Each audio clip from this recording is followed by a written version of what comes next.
तुम्ही LIC policy सुरू केली आणि काही काळातच कुठल्यातरी कारणामुळे तुम्हाला पैसे भरणं शक्य झालं नाही आणि पॉलिसी बंद पडली. असं तुमच्या बाबतीतही झालं असेल तर ही रील तुमच्यासाठीच आहे. शेवटपर्यंत पहा. कारण LIC म्हणजेच भारतीय जीवन विमा निगमने अशा बंद पडलेल्या लाखो पॉलिसी धारकांसाठी एक भन्नाट ऑफर आणली आहे. बंद पडलेली पॉलिसी पुन्हा सुरू करण्यासाठी ही विशेष सवलत मोहीम LIC ने सुरू केली आहे. ही मोहीम 18 ऑगस्ट 2025 पासून सुरू झाली असून ती 17 ऑक्टोबर 2025 पर्यंत चालणार आहे.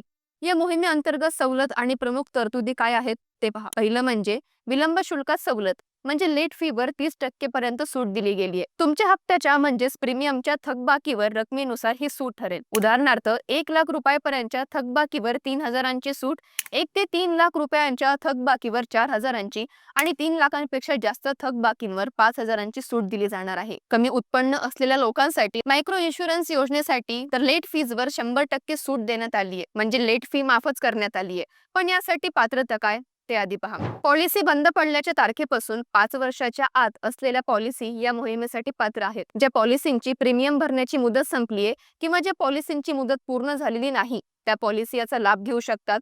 मात्र ज्यांनी पॉलिसीचा पहिला प्रीमियमही भरलेला नाही त्यांना योजनेचा फायदा घेता येणार नाही. या व्यतिरिक्त पॉलिसी पुन्हा सुरू करताना वैद्यकीय किंवा आरोग्य तपासणीच्या अटींमध्ये कोणतीही सूट दिली जाणार नाही. याचा अर्थ जर तुमच्या पॉलिसीसाठी वैद्यकीय तपासणी आवश्यक असेल तर ती करावीच लागेल. ही मोहीम ULIP सारख्या काही योजनांसाठी लागू नाही. सो तुमची ही पॉलिसी बंद पडली असेल तर लगेचच सुरू करून घ्या आणि ज्यांना गरज आहे त्यांना ही रील पण लगेच शेअर करा.